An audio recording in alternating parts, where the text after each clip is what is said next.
પહેલા ગુણઠાણે વર્તતા જીવોમાં જ્ઞાનાવળી 5, દર્શનાવળી 9, વેદને 2 અને અંતરાળી 5 એમ 4 કર્મોની સર્વ ઉત્તર પ્રકૃતિની સત્તા હોય છે. 4 ઘાતી કર્મો છે તેની બધી જ પ્રકૃતિઓ સત્તામાં પડી હોય પહેલા ગુણઠાણે. પરંતુ મોહનીય આયુષ્ય 4 ઘાતી કર્મો ને એમાં વેદનીય મોહનીય જગ્યાએ વેદનીય કરી દીધું છે. એ રીતે 4 કર્મો. પરંતુ મોહનીય આયુષ્ય નામ તથા ગોત્રમાં સર્વ ઉત્તર પ્રકૃતિઓ સત્તામાં હોય જ એવો નિયમ નથી. ઓછી વધતી પણ સત્તામાં હોય છે. તેથી સર્વ કર્મની ઉત્તર પ્રકૃતિની સત્તાની સંખ્યા પણ જુદી જુદી બને છે. ઉત્તર પ્રકૃતિની સંખ્યાની આપણે ગણતરી જોઈએ કેટલી રીતે બને તે. આમાં પહેલા આપણને 2 રીત એક બતાવી. એક એવી બતાવી જેમાં 1 થી 11 ગુણસ્થાનક 148 સત્તા કહી દીધી અને પછી 12મા ગુણસ્થાનક થી સત્તા અલગ અલગ પ્રકાર એટલે ઓછી હોય છે. અને બીજી રીત બતાવી જેની અંદર અમુક પ્રકૃતિઓ 4 થી 7 નો અલગ, પછી 8 થી 12મા નો દ્વિચરિમ સમાજ સુધી વાત કરી. એટલે 12મું ગુણસ્થાનક અને 12મા દ્વિચરમ સમાજ સુધીની સત્તા એની રીત અલગ થઈ. પછી ખાલી 12મા ચરમ સમાજની રીત અલગ. એટલે એ પ્રકૃતિ સંખ્યા પછી ઘટતી ગઈ પ્રમાણે આપણે જોયું 12મા દ્વિચરિમ સમય, 13મા ગુણસ્થાનક અને 14મા ગુણસ્થાનક ના દ્વિચરિમ સમાજ સુધી.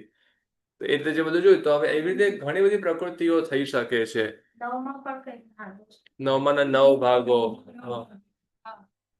એવું બધું જે આપણે જોયું હતું. તો મોહની આયુષ્ય નામ ગોત્ર આમાં બધું ઓછી વધતી પ્રકૃતિઓ હોય. એવું કે એમાં બધી જ પ્રકૃતિ સત્તામાં હોય એવું જરૂરી નથી. કોઈ એનો સ્વભાવ જ હોય કે ગમે તેટલું તમે એનું હસાવો હોય એનું મોઢું દિવેલું ચડેલું જ હોય. હાસ્ય મોહનીય કર્મનો ઉદય એનો ન હોય. અને કોઈ કારણ વગર હસ કરતું હોય તો હોય ને.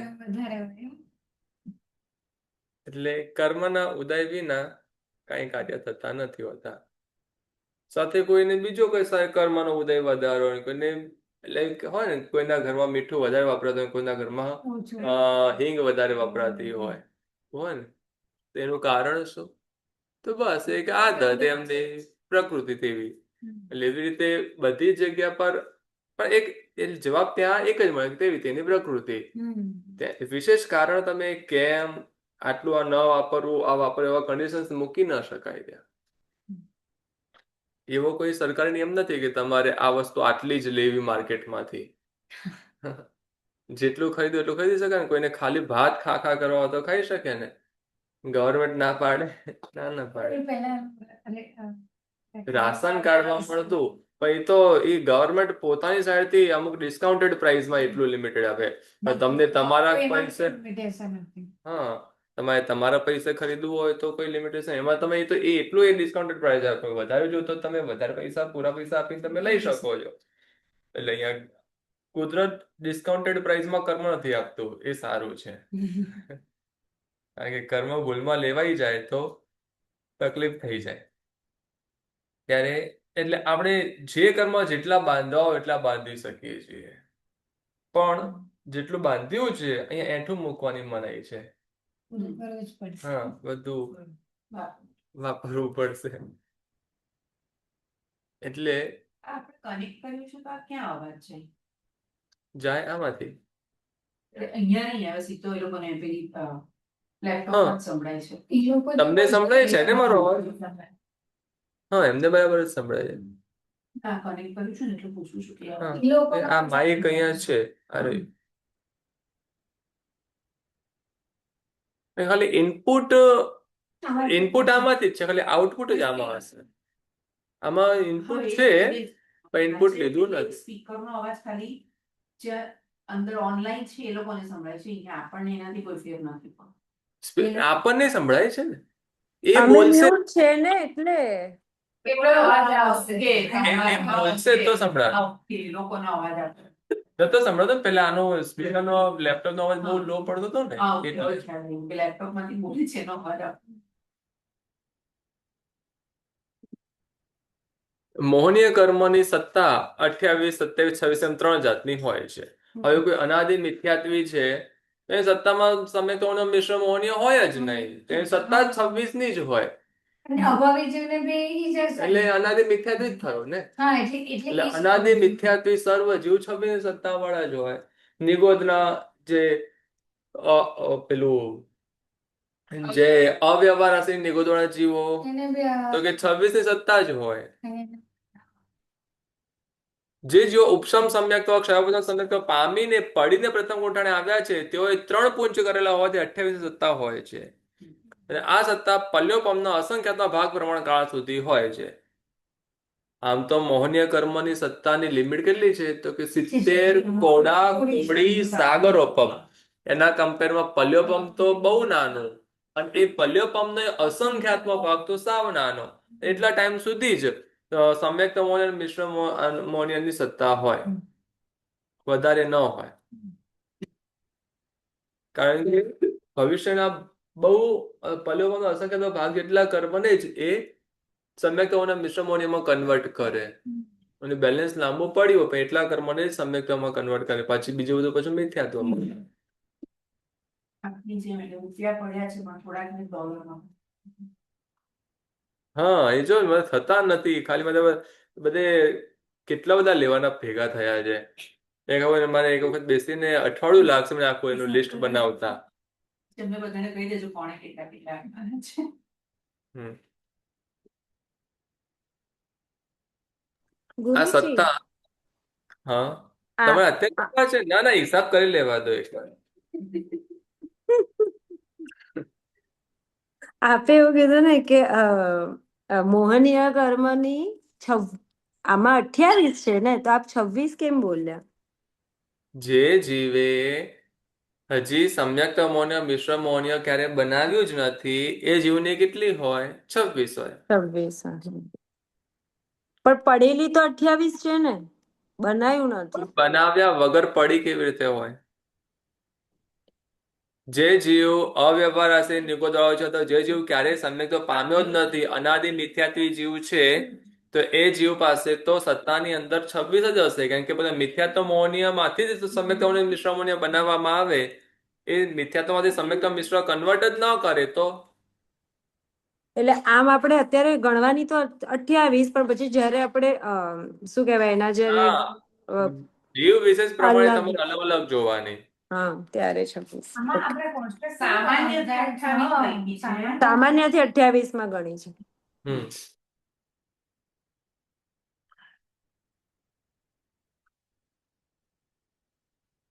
મેક્સિમમ સંખ્યા જોવા જોઈએ તો 28 મળે, પણ તમે દૃષ્ટિકોણથી જોવા જશો તમને 26 પણ મળશે, 27 પણ મળશે.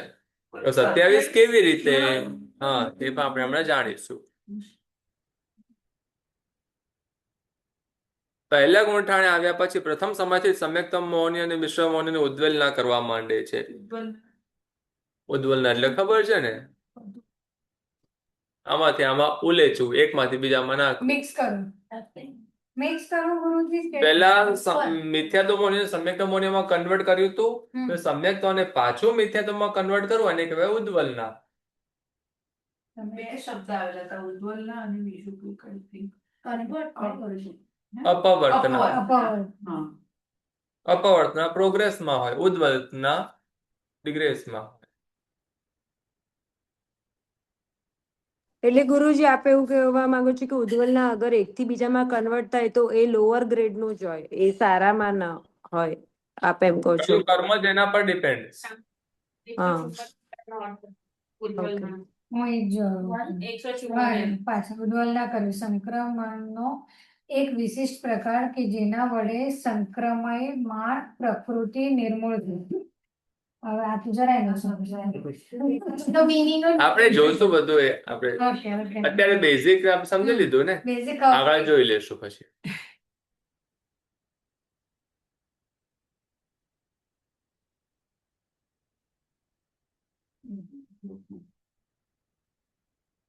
પલ્યોપમના એક અસંખ્યાતના ભાગે સમ્યક્ત મોહની અને ઉદ્વલના પૂર્ણ થાય છે અને ત્યારબાદ પલ્યોપમના બીજા અસંખ્યાતના ભાગે મિશ્ર મોહની અને ઉદ્વલના પૂર્ણ થાય છે. જ્યાં સુધી ઉદ્વલના ચાલુ હોય ત્યાં સુધી પ્રથમ 28 સત્તા હોય છે. પલ્યોપમનો પ્રથમ અસંખ્યાતનો ભાગ ગયે છતે સમ્યક્ત મોહની અને ઉદ્વલના જ્યારે પૂર્ણ થાય ત્યારે એક પ્રકૃતિ વિના 27 ની સત્તા હોય છે. અને પલ્યપદનો બીજો સંખ્યાતો ભાગ જે છે તે મિશ્ર મૌની પણ ઉદ્વલના જ્યારે પૂર્ણ થાય ત્યારે તે બંને પ્રકૃતિ વિના મૌનની 26ની સત્તા હોય છે. તો સમ્યક્ત્વ ન પામેલા અનાદિ મિથ્યાદિ જીવને પણ 26ની સત્તા જ હોય છે. ઉદ્વલના એટલે કે હવે તમે ટાંકામાંથી બાલ્ટીમાં લેવું તેને કહેવાય અપવર્તના. બાલ્ટીમાંથી પાછું ટાંકામાં નાખવું પણ જે ડબલે ડબલે નાખતા હોઈએ ને એ પ્રોસેસને કહેવાય ઉદ્વલના. ગુરુજી એક મિનિટ અમને ગુરુજી, આપણે પહેલા લખાવ્યું છે એનું આપણે આ જ લખાવ્યું છે. ચાલતા હતા ને ત્યારે તો આપણે ઉદ્વર્તનામાં એવું લખાવ્યું છે મિથ્યાત્વ મોહનીયથી સમ્યક્ત્વ મોહનીયમાં એ રૂપાંતર. અપવર્તના. અને અપવર્તનામાં સમ્યક્ત્વથી મિથ્યાત્વમાં. જો ને કોઈ લખ્યું છે આપણે મેં સાંભળવામાં મેં ભૂલ લખીને મેં લખ્યું હોય એવી રીતે. ગુરુજીએ મેં બુકમાં લખ્યું છે કે એકથી બીજામાં કન્વર્ટ કરવું, બસ એવું લખ્યું. ઉદ્વર્તના એટલે મિથ્યાત્વમાંથી સમ્યક્ત્વમાં લખાવ્યું છે ને ગુરુજી. હા, ઓકે. તો શું લખવાનું છે? મિનિંગ લખાવો લેંગ્વેજમાં. એક મિનિટ, હું એ જે બુકમાંથી લખાવ્યું છે ને બુકનું રેફરન્સ જોઈને સમ્યક્ત્વમાંથી મિથ્યાત્વ કર્મનું કમ્પ્યુટર પાર્ટ 1.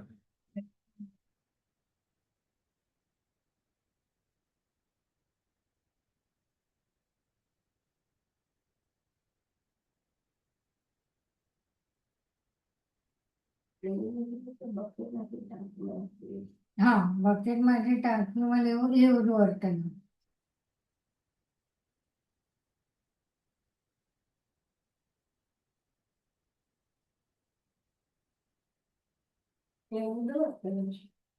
એક મિનિટ ગુરુજી જોઈને લખાવતા આપણે ગુરુજી આપણે લખાવતા. ઉદ્વર્તના અને ઉદ્વલના બે અલગ સેમ જ હશે ને?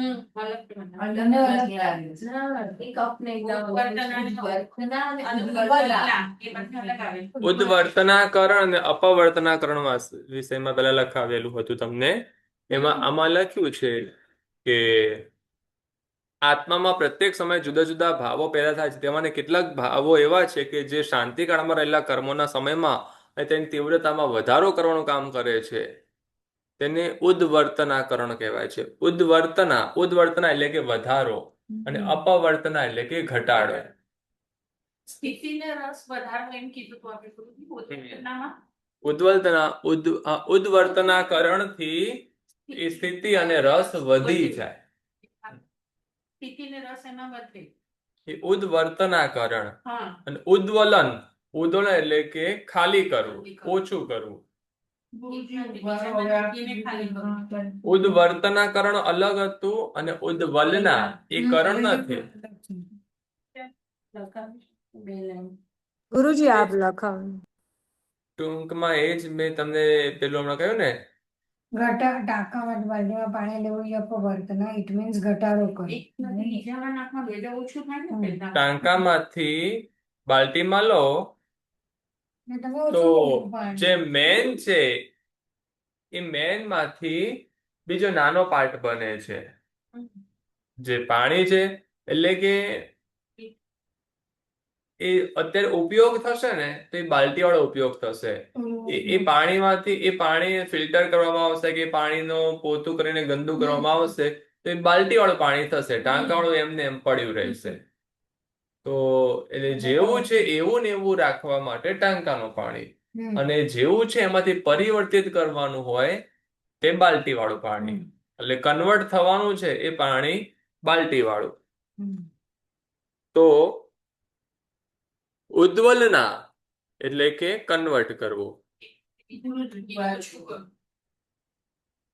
ઉદ્વલન એટલે કે ખાલી કરવું, ઓછું કરવું એમ.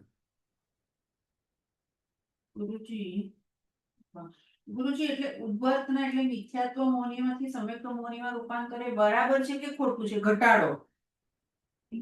મિથ્યાત્વમાંથી સમ્યક્ત્વ નહીં, સમ્યક્ત્વમાંથી મિથ્યાત્વમાં. હવે ખાલી કરવાનું છે એ તો પેલા કાઢેલું હતું એ વસ્તુ તો એ તો આપણે પેલું સમ્યક્ત્વ મૌનીયના તે 3 ભાગ કર્યા હતા. એક મિનિટ, મારી પછી ભૂલ થાય છે.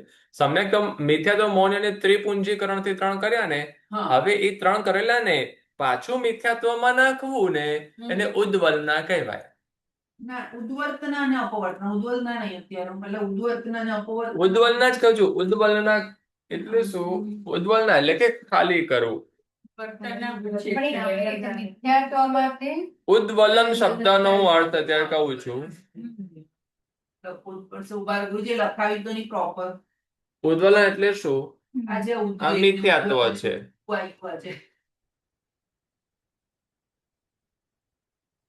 ગુરુજી બોર્ડ સ્લાઇડ આપ કરશો. અમે લોકો લખીએ એટલે એક્ઝેક્ટ અમને ખ્યાલ આવે કઈ રીતે લખવાનું છે. હમ? આપ આ બનાવી દો ચાર્ટ, પછી જ અમે લખીએ ચાર્ટ. પછી એટલે હા.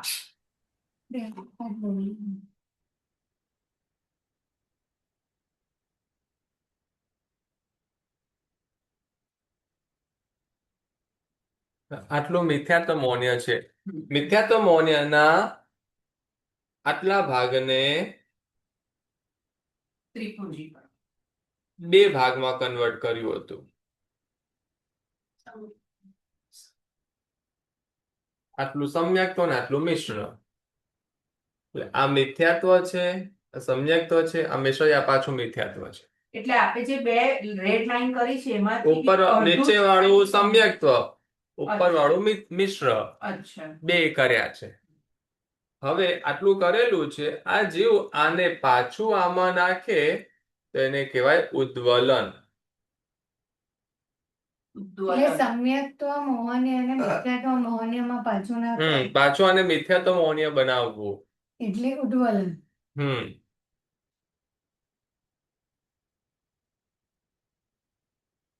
તો લખાવશો ને ગુરુજી તમે? આમાં કેમ લખ્યું છે કે સંક્રામક પ્રકૃતિ નિર્મૂળ થાય તો એ જતું ન રહે? મિથ્યાત્વ મૌનિયામાં નાખીને આપણે મિથ્યાત્વનો નાશ કર્યો એવું નહીં ગણવાનું? હમ આમાં શું લખ્યું છે કે સંક્રમ્યમાન પ્રકૃતિ છે એનો નિર્મૂળ થાય. એટલે જે મિથ્યાત્વ મોહની અને જે સમ્યક્ત્વ મોહની એમાં કર્યું તો એ મિથ્યાત્વ મોહનીઓનો નિર્મૂળ થયો તો મિથ્યાત્વને નિર્મૂળ થયું થાય, સમ્યક્ત્વ મોહનીય નિર્મૂળ થાય. નિર્મૂળ થયું. હા, તો એ સમ્યક્ત્વનું નિર્મૂળ થયું એમ ગણવાનું ને?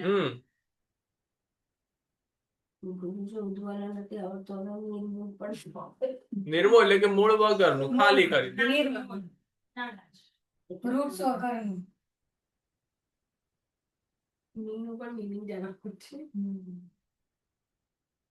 ચલો લખીએ. 1 મિનિટ હું આખું લખી દઉં ને પછી લખો, એ તમારે ભૂલ ના થાય.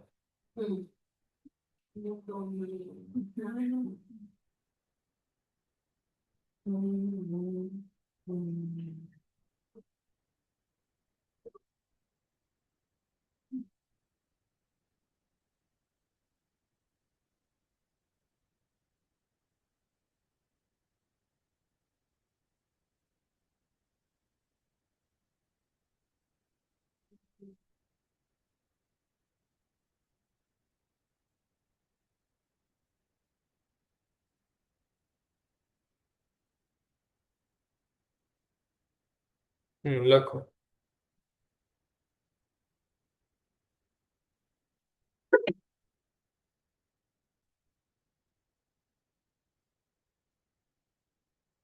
આવું ડ્રો પણ કરજો.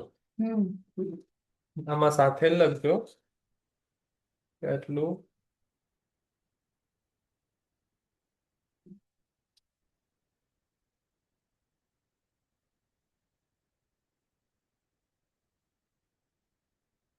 સમ્યક અને મિશ્ર.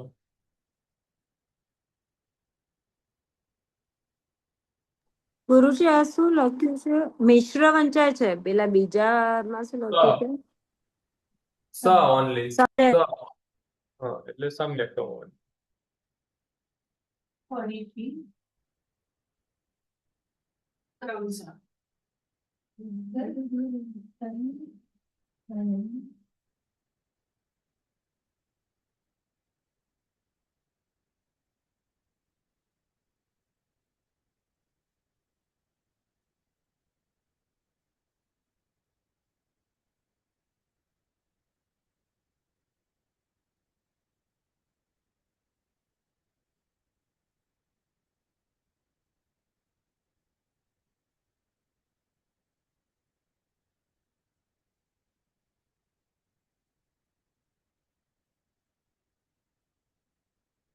गुरुजी बोर्ड सीधा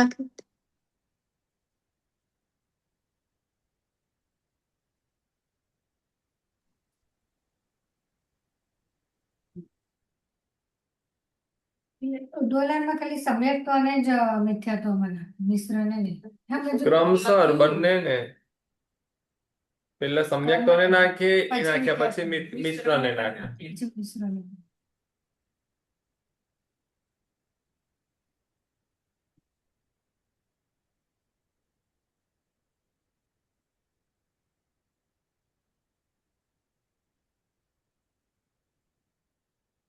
એક મિનિટ બાકી. ગુરુજી એક બાકી છે. હમ. एक लाइन नीचे के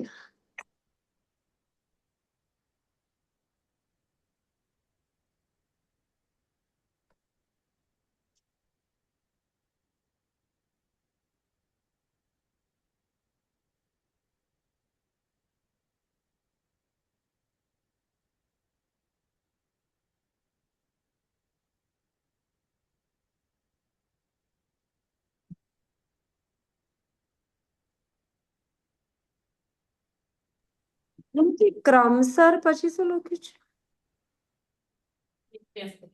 મિથ્યાત્વમાં પરિવર્તન કરવું. મિથ્યાત્વમાં પરિવર્તન કરવા તે ગુરુજી એટલે આ કયા ગુણસ્થાનકે થાય? આયુ આ જે કાર્ય છે એ કયા મિથ્યાત્વ. ગુણસ્થાન? હા, મિથ્યાત્વ જ થાય. પણ મિથ્યા મિથ્યાત્વમાં રહેલો છે ફ્યુચરનું તેનું સત્તામાં પડેલું જે સમ્યક્ મોહનીય છે એને મિથ્યાત્વ મોહનીયમાં કન્વર્ટ કરી દે.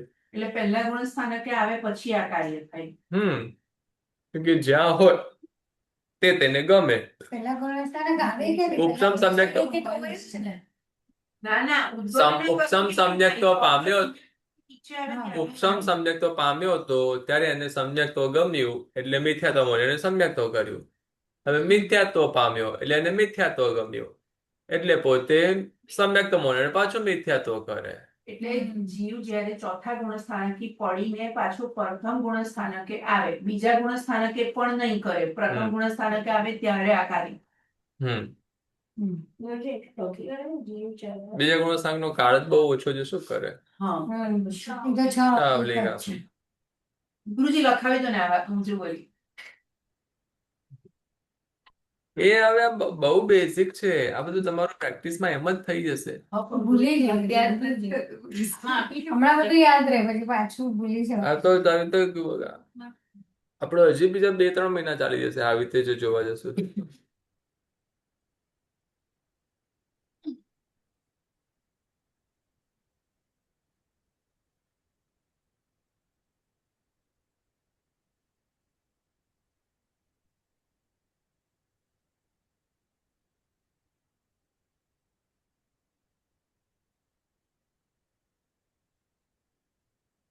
પણ ગુરુજી આપે એવું નહીં કીધેલું કે જીવના મિથ્યાત્વ મોહનીય એનું પાછું આવી ગયું એટલે એનું સમ્યક્ત્વ ગયું જીવ સપોઝ નરકમાં ગયો મૃત્યુ પામીને અને ત્યારે એનું સમ્યક્ત્વ ચાલી ગયું અને મિથ્યાત્વ મોહનીય એનું પાછું ઉદયમાં આવ્યું પણ પાછો જીવ અંતર્મુહૂર્તમાં ક્ષયોપશમ સમ્યક્ત્વ પામી જાય છે. એક ક્ષયપચન સમ્યક્ત્વ હોય તો ખાલી ઉપશમ હોય તો નહીં. ઉપસમ હોય તો એનો કાળ જ અંતર્મુહૂર્તનો હવે હતો. ઉદ્વલના કારણ જે કરે છે જીવ તે ઉપશમ સમ્યક્ત્વી જીવ જ છે. ઉપસમ સમ્યક્ત્વથી ચૂકેલો મિથ્યાત્વી જીવ હોય. ઉપસમ સમ્યક્ત્વની વ્યાખ્યા શું હતી? આવે શુદ્ધ હોય અંતર્મુહૂર્તમાં ચાલ્યું જાય. હા ચાલ્યું ગયા પછી શું થાય? એ જે રહેલું હોય ત્યારે તેને પાછું બીજું સેટઅપ કરેલું હોય મિથ્યાત્વને સમ્યક્ત્વમાં કન્વર્ટ કરવાનું સેટઅપ કર્યું હોય. હમ. પાછો પોતે જાય ચૂકી જાય મિથ્યાત્વમાં આવી જાય એટલે એ સેટઅપ પાછું વિખેરે. પછી એટલે ત્યારે એટલે ઉપશમ સમ્યક્ત્વી જીવ જ ઉદ્વલના કરણ કરે છે. ઉપસમ સમ્યક્ત્વી જીવ લખો એ તમે ચોથા ગુણસ્થાનકનું લખશો. ઉપસમ સમ્યક્ત્વથી ચૂકેલો મિથ્યાત્વે. ઉપશમ ચૂકેલો છે.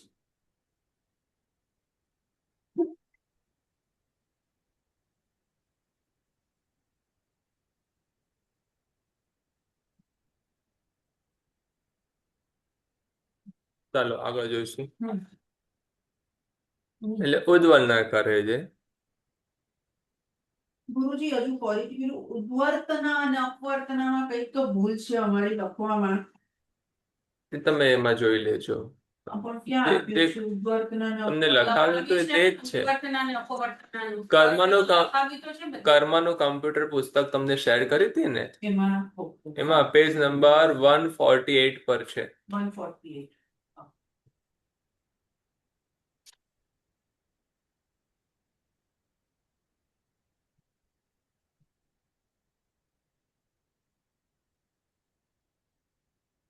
વાંચ્યું. પલ્યોપમના એક અસંખ્યાતમાં ભાગે સમ્યક્ત મૌલ્યની ઉદ્વલના પૂર્ણ થાય છે અને ત્યારબાદ પલ્યોપમના બીજા અસંખ્યાતમાં ભાગે મિશ્ર મૌલ્યની ઉદ્વલના પૂર્ણ થાય છે. એટલે ઉદ્વલના કરતા કરતા જઈને પલ્યોપમનો અસંખ્યાતનો ભાગ લાગી જાય. પલ્યોપમના અસંખ્યાતમાં ભાગ સુધી તેની ઉદ્વલના કર્યા કરે. એને મિથ્યાત્વ મોહની અને સમ્યક્ત મોહનીમાં કન્વર્ટ કરતા અંતર્મુહૂર્ત લાગે. પછી સમ્યક્ત્વને પાછું મિથ્યાત્વમાં કન્વર્ટ કરતા પલ્યોપમનો અસંખ્યાતમાં ભાગ લાગે. સમજાય? અંતર્મુહૂર્ત પછી એ મિથ્યાત્વ મોહનીયમાં આવી ગયો જીવ. પછી અંતર્મુહૂર્ત દરમિયાન એને શું કર્યું? ખાલી એણે ત્યારે સમ્યક મિથ્યાત્વને ઉપશમ સમ્યક્ત્વ અને મિશ્ર મોહનીયમાં કન્વર્ટ કર્યું. ઉપશમ સમ્યક્ત્વને ક્ષયોપદ સમ્યક્ત્વમાં કન્વર્ટ કરે. ક્ષયોપશમ. એટલે સમ્યક્ત મોહનીય એક જ છે. એ જ ક્ષયોપદ સમ્યક્ત્વ અપાવે એટલે મિથ્યાત્વ મોહનીય અને સમ્યક્ત મોહનીયમાં કન્વર્ટ કર્યું. હા. એક ક્ષયપદમ સમ્યક્ત્વમાં કન્વર્ટ એટલે સમ્યક્ત મોહનીયમાં કન્વર્ટ કરતા કેટલો ટાઈમ લાગ્યો તેને? અંતર્મુહૂર્ત. હવે કેટલા ટાઈમનું એ કર્મ તેણે એમાં સમ્યક્ત મોહનીયમાં કન્વર્ટ કર્યું? પલ્યોપમના અસંખ્યાતનો ભાગ. બહુ લાંબુ, સાગરો પહોનો. પણ એટલું બધું જે કર્મ છે એ કર્મને પાછું પોતે મિથ્યાત્વમાં આવ્યા પછી પાછું સમ્યક્ત મોહનીયને મિથ્યાત્વ મોહનીયમાં કન્વર્ટ કરતા પલ્યોપમનો અસંખ્યાતમાં ભાગ લાગે. કારણ કે 66 સાગરોપમથી અધિક તો સમ્યક્ત મોહનીય રહેવાનો કાળ છે. હા, બરાબર. તો એથી અધિક નું એને સમ્યક્ત મોહનીય એને બનાવેલું હોય. અચ્છા. તો પછી આ મિથ્યાત્વમાં આવ્યા પછી પાછું ઉદ્વલના કરવાનું ચાલુ કરે. ઉદ્વલના કરતા કરતા એ સમ્યક્તને પામી જાય, સમ્યક્ત મોહનીયનો ઉદય થઈ જાય તો એ વધુમાં વધુ 66 સાગરોપમ સુધી રહે. એટલે મતલબ એમ કે 66 સાગરોપમથી પણ અધિકનું એટલે 66 સાગરોપમ પ્લસ પૂર્વ કરોડ વર્ષ એટલું રહે. 33 સાગરોપમના આયુષ્ય અને મનુષ્યના આયુષ્ય એટલું અધિક રહે. તો એથી પહેલા એ પોતે જ્યારે કન્વર્ટ કરવાનું ચાલુ કરે છે અને જો બધું કન્વર્ટ કરી નાખે તો એને બધું કન્વર્ટ કરતા કેટલો ટાઈમ લાગે? તો એ પલ્યોપમનો અસંખ્યાતનો ભાગ. પણ એ કહેવાય તો મિથ્યાત્વમાં પહેલા ગુણસ્થાનક જ કહેવાય, ભલે એ ઉદ્વલના કરી રહ્યો છે. ઉદ્વલના કરી રહ્યો છે પણ આપણે એ ઉદ્વલના કરે છે એટલે શું કરે છે ને તો એના ગુણસ્થાનકની વાત કરીએ તો એ પહેલા ગુણસ્થાનક જ રહેલો છે. પણ પહેલા ગુણસ્થાનક એના સત્તામાં કેટલા કર્મ રહેલા છે? તો પહેલા 26 હતા, 26 માંથી તેને 28 કર્યા હતા, 28 માંથી એક થઈ ગયું છે એક બાકી છે તો 27.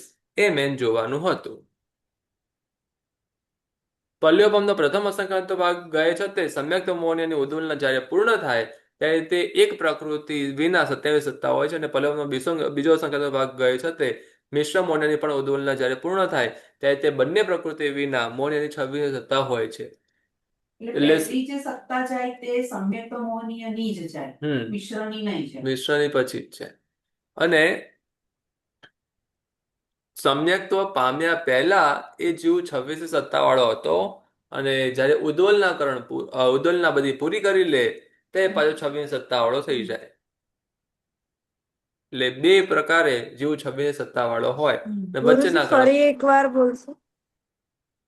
જીવ જ્યારે અનાદિ મિથ્યાત્વી હતો, જ્યારે સમ્યક્ત્વ પામ્યો જ નતો ત્યારે તેની સત્તા કેટલી હતી? 26. હવે સમ્યક્ત્વ પામ્યો છે, સમ્યક્ત્વ ચૂક્યા પછી એને ઉદ્વલના કરી છે. ઉદ્વલનામાં એને સમ્યક્ત મોહનીય મિશ્ર મોહનીય બંનેની ઉદ્વલના કરી દીધી. હવે સત્તા કેટલી?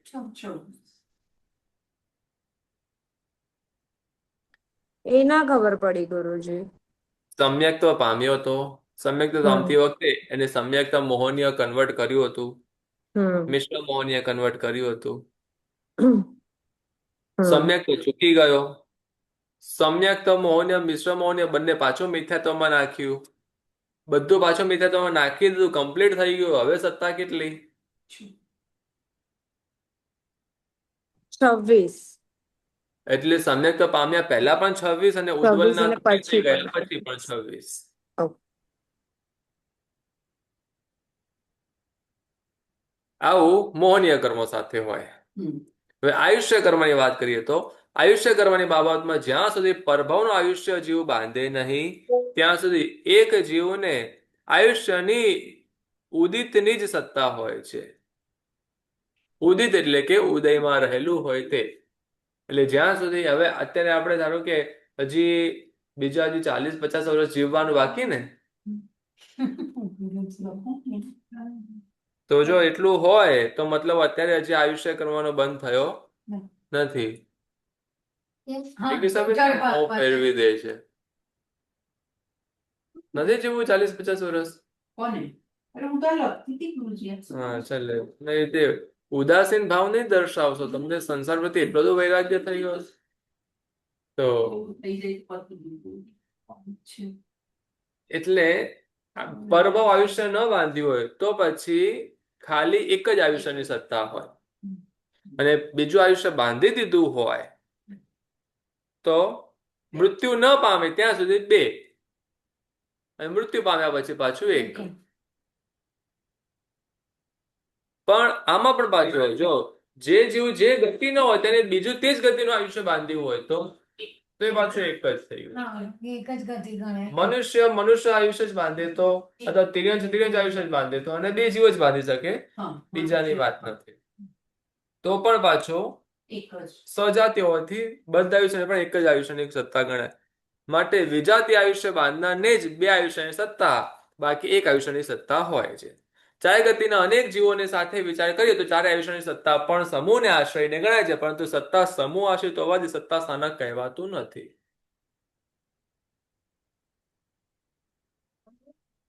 સત્તા છે ને એ સામૂહિક, એટલે હવે ધારો કે સત્તા સ્થાન કોને કહેવાય? સત્તા સ્થાન એટલે કે એ અલગ અલગ એંગલથી જોવામાં આવે, અલગ અલગને આશ્રયને.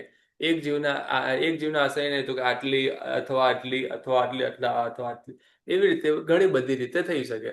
પણ સત્તાને એટલી બધી ગણતરીથી નથી દેખતા. સત્તાને ખાલી ઓવરઓલ આટલા ચાન્સીસ છે, આટલા ટાઈપના જીવો છે, એને બધાને આટલી આટલી સત્તાઓ છે, એટલે ટોટલ આટલી સત્તા, એટલે ટોટલ આખું બલ્કમાં જ એની વાત કરી દે છે. એટલે સત્તા સ્થાન નથી કહેતા. સત્તાના અલગ બધા એંગલ્સ નથી કહેતા. આપણે અલગ અલગ એંગલ્સથી આપણે ગણતરી કરી શકીએ. એટલે એવું કહેવાય ગુરુજી કે સપોઝ હવે આમ 4 જણા બેઠા છે ABCD, તો એક બધા અત્યારે મનુષ્ય આયુષ્યમાં જ છે. તો એક જણે મનુષ્ય આયુષ્ય બાંધ્યું છે, એક જણે તિર્યંશ બાંધ્યું છે, એક જણે નરકનું બાંધ્યું છે, અને એક જણે દેવનું બાંધ્યું છે. તો એ સમૂહ એ 4 ને આશ્રયને 4 આયુષ્ય કહેવાય. એ રીતે કહેવાય. એ રીતે કહેવાય. પ્લસમાં બધા બીજા જીવો છે, જેમ કે મનુષ્ય છે અને દેવનું બાંધ્યું છે, દેવ છે અને મનુષ્યનું બાંધ્યું છે. આમ તો 2 જ આયુષ્ય થયા, પણ બંનેના 2 થયા. એ રીતે પણ થયા. અને મનુષ્ય અને તિર્યંશ છે, બંને પોતપોતાનું આયુષ્ય જ બાંધ્યું છે. મનુષ્ય બાંધ્યું, તિર્યંશ તો પણ 2 થયા, કેમ કે 2 જીવને આશ્રય એક આયુષ્ય થયા. ગુરુજી એ એક જ ના ગણાય? મનુષ્ય અને તિર્યંશ તો એક જ ના ગણાય? ટોટલ આયુષ્ય કેટલા થયા? 2 ને. એટલે અત્યારનું અને પછીનું બંને ગણીએ તો એમ નહીં, એક તિર્યંશનું આયુષ્ય ને એક મનુષ્યનું આયુષ્ય. આપણે સમૂહની વાત કરીએ એટલે એમાં એક મનુષ્યનો જીવ પણ છે આયુષ્ય બાંધેલો, એક જીવ એ તિર્યંશનું આયુષ્ય પણ બાંધેલું છે. પણ જે જીવે આપે હમણાં કીધું ને, જે જીવે મનુષ્યનું જ મનુષ્ય બાંધ્યું, અલગ અલગ એંગલથી એક એંગલ એવી રીતે પણ થાય. એટલે આવી રીતે એંગલ્સ આપણે જેટલી વધારે જોઈએ એટલા પ્રકાર એમાં બધા વધી જાય. એટલે 4 આયુષ્ય ગણાય. એટલે 4 આયુષ્ય કયા છે. નામ કર્મમાં પહેલા ગુંઠાણે જીન નામ કર્મ અને આરક ચતુષ્ક, એટલે કે આરક શરીર અંગોપાંગ બંધ સંગાતા, એની સત્તા જુદી જુદી હોય છે. કારણ કે ચોથે ગુંઠાણે જઈ જીન નામ કર્મ બાંધી ક્ષયોપશમ સમ્યક વાળો જીવ બદ્ધ નરક આયુષ્ય યુક્ત જીવ નરકમાં જતા મિથ્યાત્વે આવે છે. માટે જીન નામની સત્તા પણ પહેલે ગુંઠાણે હોઈ શકે છે, આપણે જાણી હતી. તથા 7મે ગુંઠાણે જઈ આરક ચતુષ્ક બાંધી પડીને પહેલા ગુંઠાણે આવી શકે છે. એટલે આરક શરીર બાંધ્યા પછી જીવ પહેલે આવી શકતો હોય તો વિચારો, શ્રાવકને પહેલા ગુંઠાણે જવું કેટલું સરળ. તેને આશ્રયને આહારક ચતુષ્કની સત્તા પણ હોઈ શકે છે, પરંતુ એટલી ખાસ વિશેષતા છે કે જીન નામ તથા આહારક ચતુષ્ક આ બંનેની જે જીવની સત્તા હોય છે તે જીવ પહેલા ગુંઠાણે આવતો નથી. એટલે જેનું સત્તામાં પડ્યું છે એટલે આ બંને કર્મ બાંધી હોય, આહારક ચતુષ્ક પણ બાંધેલું હોય અને જીન નામ પણ બાંધેલું હોય, તો તે જીવ પહેલે ગુંઠાણે નહીં આવે. એમાંથી એક બાંધી હોય તો પહેલે ગુંઠાણે આવી શકે, પણ બંને બાંધી હોય તો ન આવે.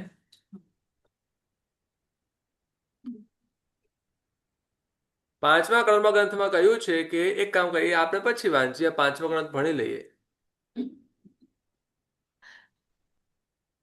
એટલે ગુરુજી બંધમાં હોય, આજે આપણે પહેલી લાઈન વાંચી કે સાતમે ગુંઠાણે જઈ આહારક ચતુષ્ક બાંધી પડીને, તો એમાં હોય, પણ સત્તામાં હોય તો એ ના જાય. એનો મિનિંગ એવો થયો ને? ના, બંધમાં હોય એટલે પછી સત્તામાં જાય? સત્તામાં પડેલું હોય તો જ બંધમાં આવે ને. એ ભગવાન, બંધ કોને કહેવાય? બાંધેલું હોય આપ જે પહેલા કર્મ. ગાળાની બીજી ગાથા યાદ તો છે ને? ગાથા યાદ નથી. પહેલા કર્મની બીજી ગાથા ના યાદ હોય ગુરુજી અત્યારે. તમે પહેલા કર્મ ગ્રંથિ કહો છો, અત્યારે સત્તા આવી ગયું. આ તો કેવું છે, તમે કોલેજમાં ગયા એટલે એબીસીડી ભૂલી ગયા? ગુરુજી કેટલું ગૂંચવાડું છે અહીંયા આવતું. ઉલટાનું એવું લાગતું હતું આ સત્ય. એમાં એબીસીડી માં ગંજવાળો ના થવો જોઈએ. પણ ગુરુજી આમાં એવું આપ લખ્યું છે લાઈનમાં, એટલે એવું ક્વેશ્ચન આવ્યો. ફરીથી ક્વેશ્ચન પૂછો. આ જે લાઈન છે કે સાતમા ગુંઠાણે જઈ આહારક ચતુષ્ક બાંધી પડીને પહેલા ગુંઠાણે જીવ આવી શકે, બરાબર? તો આપે કીધું કે એ જીવ જો આવી શકતો હોય તો મનુષ્ય, અને પછી નીચે એવું લખે છે કે જીનનામ તથા આહારક ચતુષ્ક આ બંનેની જે જીવને સત્તા હોય તે જીવ પહેલા ગુણઠાણે આવતો નથી.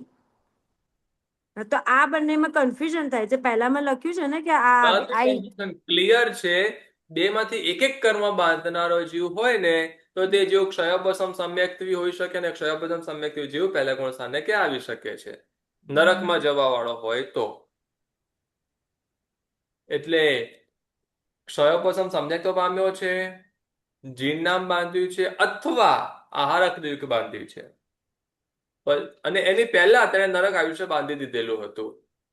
તો હવે એ જીવ નરકમાં જઈ રહ્યો છે, એટલે કમ્પલસરી ક્ષયોપશમ સમ્યક તો ચૂકશે, મિથ્યાત્વ જશે. પછી નરકમાં ગયા પછી ભલે ફરીથી પાછું સમ્યક તો પામી જાય, પરંતુ થોડી વાર જયારે મિથ્યાત્વ ગયો ત્યારે પછી સત્તાની અંદર આહારક દ્વિક અથવા જીનું નામ હતું, બરાબર? પણ આહારક દ્વિક અને જીન નામ બંને બાંધે તો એ જીવ પહેલા ગુંઠાણે જાય જ નહીં. એમ કોઈ પણ એક બાંધ્યું હોય તો જઈ શકે, બે બાંધ્યો તો ન જાય. પાંચમા ક્રમાંકમાં કહ્યું છે કે નો ભય સંતે મિચ્છો.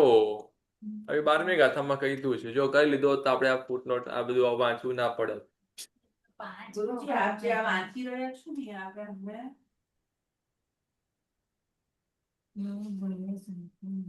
તેથી નામ કર્મની જે 93 પ્રકૃતિઓ છે તેમાંથી એક જીવ આશ્રયી જીન નામ વિના 92ની સત્તા હોઈ શકે છે, આહારક ચતુષ્ક વિના અને જીન નામ સહિત 89ની સત્તા હોઈ શકે છે. 8 ઓછી થઈ જાય એટલે 89. હા, 4 ઓછી થઈ જાય, આહારક ચતુષ્ક ઓછી થઈ જાય એટલે 89. અને પાંચે પ્રકૃતિ જેઓએ બાંધી નથી તેઓને તે 5 વિના 88ની સત્તા હોઈ શકે છે. એટલે 92, 89 અને 88. જીન નામને આહારક દ્વિક બધા થોડા બાંધે, રેરલી બાંધે, કોઈક પાયલબેન જેવા હોય. જે જીવો પંચેન્દ્રિયમાંથી એકેન્દ્રિયમાં જાય છે તે જીવો નરક દ્વિક, દેવ દ્વિક, વૈક્ર ચતુષ્ક એમ 8 પ્રકૃતિઓની ઉદ્વલના કરી દે. વૈક્રિય અષ્ટકની જ ઉદ્વલના. હા, ઉદ્વલના તો બહુ આવશે, વોમિટિંગ. ઉદ્વલના એટલે વોમિટિંગ, એ કાઢી દેવાનું. ખાધું તું હવે નથી પેટમાં, તો એટલે પંચેન્દ્રિયમાંથી એકેન્દ્રિયમાં ગયો તો હવે એને કેમ નરકમાં દેવલોકમાં જવાનો છે?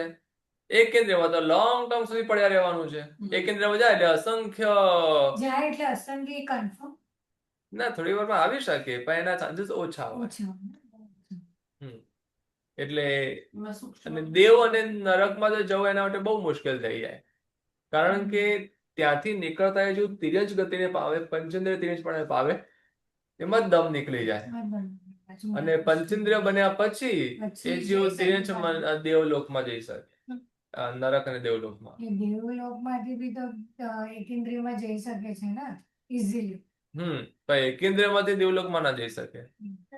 આવું દંડક પ્રકરણમાં તમે શીખ્યા હતા, ગતિ આ ગતિ દ્વારમાં. પાછું રિવાઇઝ કરવું જરૂર છે. વેકેશન આવવાનું છે, કેટલીક પુસ્તકો હવે લાઇબ્રેરીમાંથી માંગો છો અથવા પીડીએફ માંગો છો, જોઈએ. તો એટલે એકેન્દ્રિયમાં જવાનું છે. હવે ખબર આ કર્મમાં જે પડ્યું જ છે. હવે તમે બહુ બધું ફર્નિચર વસાવ્યું પણ પછી તમારે દુબઈ છોડવાનું છે, શું કરો? ગમે તેમ કરીને તેને કાઢી જ દેશો, વેચી નાખો કે આપી દેશો કે ફેંકી દેશો, કાંઈ પણ કરશો પણ તમે રાખશો નહીં. એટલે એવી રીતે જીવ હવે એકેન્દ્રિયમાં જાય છે એટલે પંચેન્દ્રિય દેવ અને નરક રિલેટેડ જે કર્મ છે ને એ કર્મ બધા કાઢી જ નાખશે. એટલે 8 પ્રકૃતિઓ એ નીકળી જાય છે. તેમાંથી એક પલ્લવમનો અસંખ્યાતનો ભાગ ગયો છે તે પ્રથમ દેવદ્વીપની જ ઉદ્વલના પૂર્ણ થાય છે. એમાં પહેલા દેવદ્વીપની ઉદ્વલના પૂર્ણ થતા પલ્લવમનો અસંખ્યાતનો ભાગ થાય. પહેલો પલ્લવમનો અસંખ્યાતનો ભાગ થાય. એટલા ટાઈમ સુધી નીકાળે, થોડું નીકાળ્યા કરે. જ્યારે તમને ગમે ત્યારે વસાવતા વાર ન લાગે, પછી તેને વેચવામાં દમ નીકળી જાય ને, વેચાય નહીં જલ્દી. ફ્રીમાં બી કોઈ નથી લઈ જતું ગુરુજી. તમે ક્વોલિટી જોવી પડે પછી કેવી છે. અરે ના, સારું ગયું તો એ નથી લોકો લઈ જતા. ઇન્ડિયા હોય તો જતું રહે, અહીંયા ના જાય.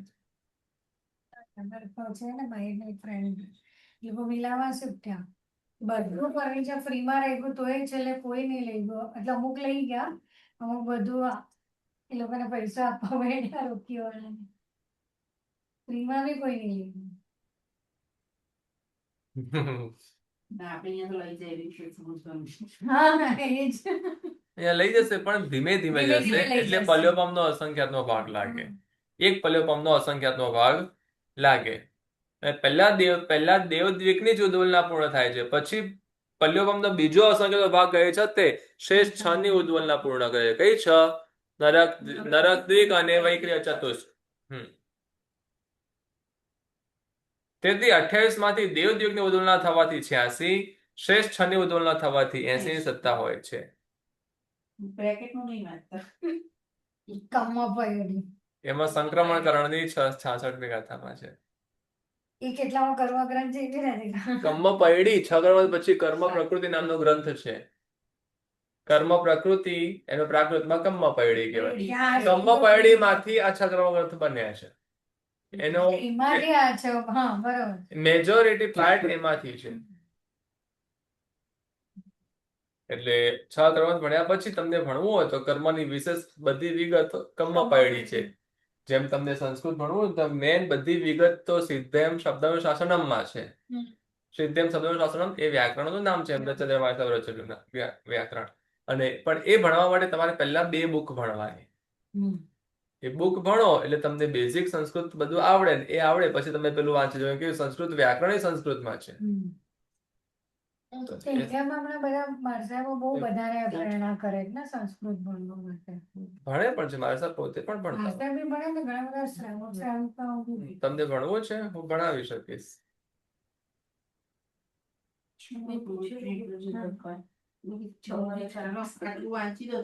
મારા બોસ ને બધા વાઈફ ને બધા ભણે છે. ગુરુજી. હવે કેટલાની સત્તા હતી પહેલા? 88 હતી સૌથી. ના, એ તો 88 પછી 80 પર આવ્યા ને. નહીં, સૌથી વધારે એ 88 પહેલા 93 હતી ને. એ તો નામ કર્મની 93 છે ને. પછી 92 એકસો દેવેશની છ હત્યા કરે ગુરુજી. તો મેં બસ બોલો. એટલે ત્રીજો પોઈન્ટ જે ચાલુ થયો ને ત્યાંથી નામકર્મની ચાલુ થઈ. નામકર્મની 93 પ્રકૃતિ, 93 પ્રકૃતિમાંથી અત્યારે 80 પર આવ્યા અને હજી ગુણ 98 પહેલું જ રહેશે. બરાબર. હજી હવે એમાં એ 80 ની સત્તાનો જીવ જયારે તેવું કહે અથવા વાવું કાયમાં જાય છે ત્યારે પલ્યોબંધનો અસંખ્યાતમાં ભાગ પ્રમાણે કાળ વડે મનુષ્ય દીપની પણ ઉદ્વલના કરી દે છે. તેવું વાવહિમ નો જંતી, મનુષ્ય મૃત્યુ પામીને ચારેય ગતિમાં જાય, ખાલી તેવું કાય ને વાવું કાયમાં ન જાય. એટલે અહીંથી આપણે બધે જશું તેવું કાય વાવું કાયમાં નહીં જઈએ, કારણ કે તેવું કાય વાવું કાય એના રિલેટેડ એવા આપણે કર્મ બંધ કરતા નથી.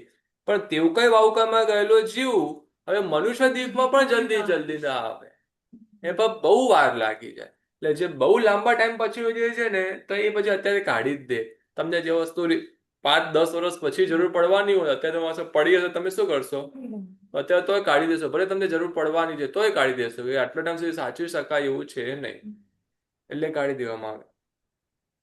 ઘણી કંપનીઓ છે ને ઘણી બધી વસ્તુઓ, કારો ને બધું, એની ઓફિસ બધું રેન્ટ પર રાખે.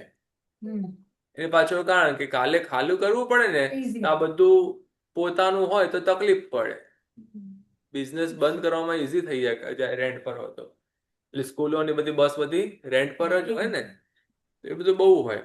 એટલે એટલું ઇન્વેસ્ટમેન્ટ વગેરે પણ ના હોય. એટલે જયારે બહુ જરૂરત ના હોય એ વસ્તુ કાઢી દેવામાં આવે.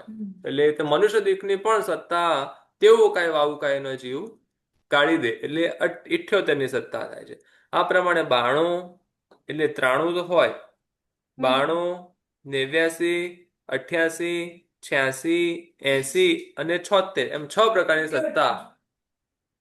હા, 78 એમ 6 પ્રકારની સત્તા હોય છે. આ ખાલી હજી પહેલા ગુણોત્થાનકની વાત કરી. 4 કર્મની વાત કરવાની હતી. પહેલા આપણે વાત કરી મૌન્ય કર્મની, પછી બીજી વાત કરી નામ કર્મની, આયુષ્ય કર્મની વાત કરી, પછી ત્રીજું નામ કર્મ,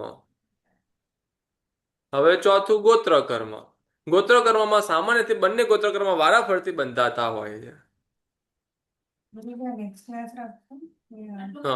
એટલે એ વારાફરતી બંને બંધાતા હોય છે, બંને સત્તા હોય છે. પરંતુ જયારે જેવું તેવું કઈ વાવકામાં જાય છે ત્યારે પલ્યોબંધનો અસંખ્યાતનો ભાગ પછી, એટલે તેવું કઈ વાવકામાં ગયા પછી એક ભાવ બે ભાવ નહીં, તેવું કઈ વાવકામાં ગયા પછી પલ્યોબંધનો અસંખ્યાત ભાગ પૂરો થઈ જાય પછી હજી ઉચ્ચ ગોત્રની ઉદ્વલના કરી દે કે હવે આ કામનું નથી, હવે હું ક્યાં ઉચ્ચ ગોત્રમાં જવાનો છું, કેમ કે મનુષ્યમાં નહીં જઈ શકો, ઉચ્ચ ગોત્રમાં ક્યાં જવાનો?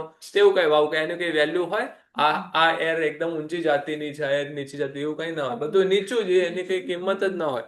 એટલે નીચ ગોત્ર જ હોય, એટલે ઉચ્ચ ગોત્રની ઉદ્વલના કરી દે. તેથી શેષ માત્ર નીચ ગોત્રની એક જ સત્તા હોય છે.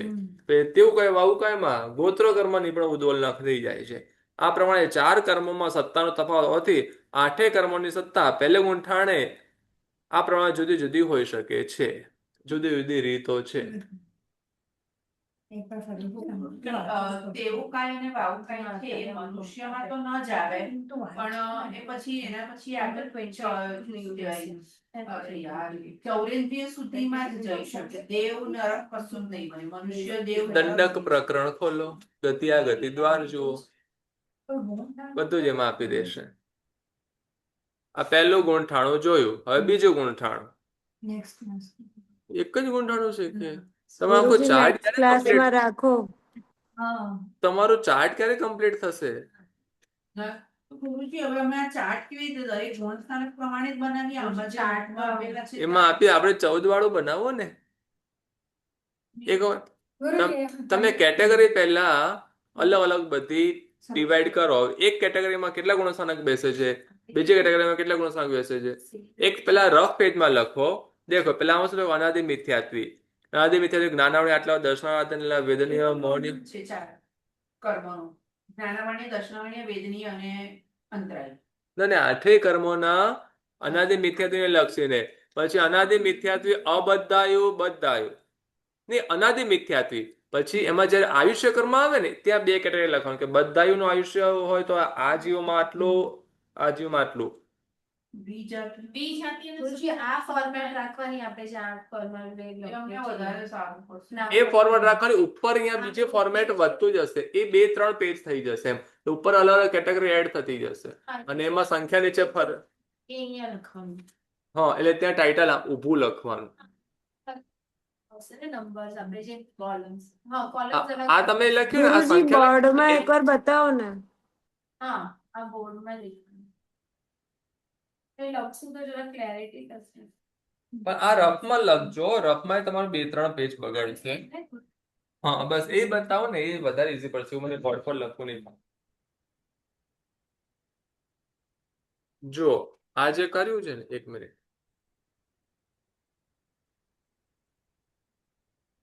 આ જે ચાર્ટ બનાવ્યો ને આવી રીતે, પણ અહીંયા ઉપર આશ્રય કયા આશ્રયને કઈ કઈ રીતે અહીંયા એડ કરીને એ પ્રમાણે કર્મ લખવાના, બધા જ ગુણસ્થાનક વાઇઝ. અહીંયા ખાલી એટલું એડ કર્યું એટલે આવી રીતે અલગ અલગ કેટેગરી એડ થતી જશે. એમ અલગ અલગ ઘણા બધા પ્રકારો થઈ જશે.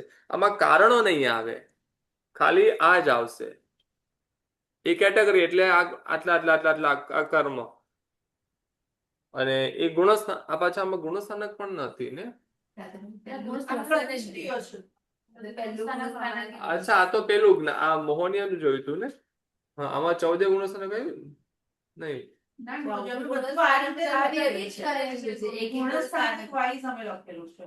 પહેલા ગુણસ્થાનક આ પાછું બીજા બરાબર છે. હા તો બસ આ જ રીત રાખો, ગુણસ્થાનક વાઇઝ જ, પણ અહીંયા કેટેગરીઓ બધી એડ કરી દેવાની અને એટલા પ્રકારની રીતે નીચે સત્તા બને. તો ગુરુજી આ બુકમાં જે આપ્યું છે લગભગ એવું જ થશે ને? એવું જ થશે, પણ બુકમાં જોવાનું જ નહીં.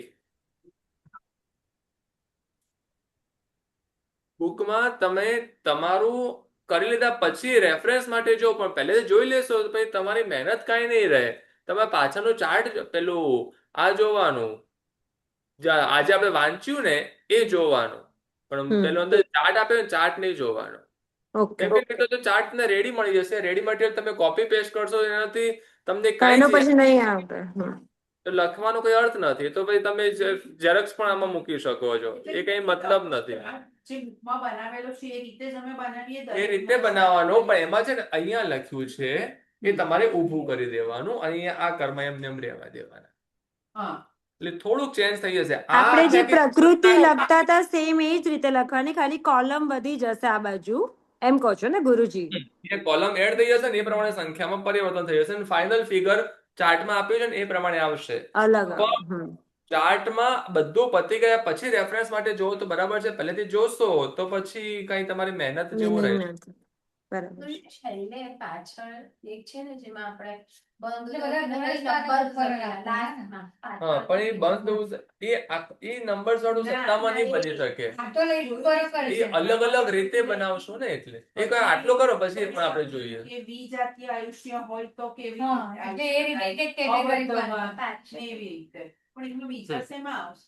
તો ગુરુજી આ 4 કર્મમાં જ આવશે ને અમારે જુદું જુદું લખવાનું? અબદ્ધ આયુષ્ય, બદ્ધ આયુષ્ય, વિજાતીય આયુષ્ય, સજાતીય એવી રીતે આયુષ્ય. જેટલું બને ને એટલું બનાવી દેવાનું. આમ તો 4 જ આવશે, બાકી 4 માં તો સેમ છે. પણ બીજા કર્મો માટે આવતું તો આ તો ખાલી પહેલા ગુણસ્થાનક માટે આ 4 આવ્યું, બીજા ગુણસ્થાનક માટે પછી બીજી રીતે હા, આવશે. એટલે અમે આવી રીતે જ કરશું કે આ પહેલા ગુણસ્થાનકમાં આ રીતે, જેવી રીતે અમે આ પહેલા બંધ અને ઉદયમાં લખ્યું છે ને એવી રીતે આ પહેલા પ્રથમ ગુણસ્થાનકનું આ રીતે લખીએ. બરાબર ને? એ જ રીતે અમે 14 નું લખશું, તે અમને વધારે ઈઝી પડશે, કારણ કે એક આદત પડી છે ને તે અમને વાંચવાનું વધારે સારું પડશે. સર્વમંગલ માંગલ્યમ સર્વકલ્યાણકારણમ પ્રધાનમ સર્વધર્માણામ જૈનમ જયતિ શાસનમ. પ્રણામ ગુરુજી, શાતામાં રહેજો. બોલો.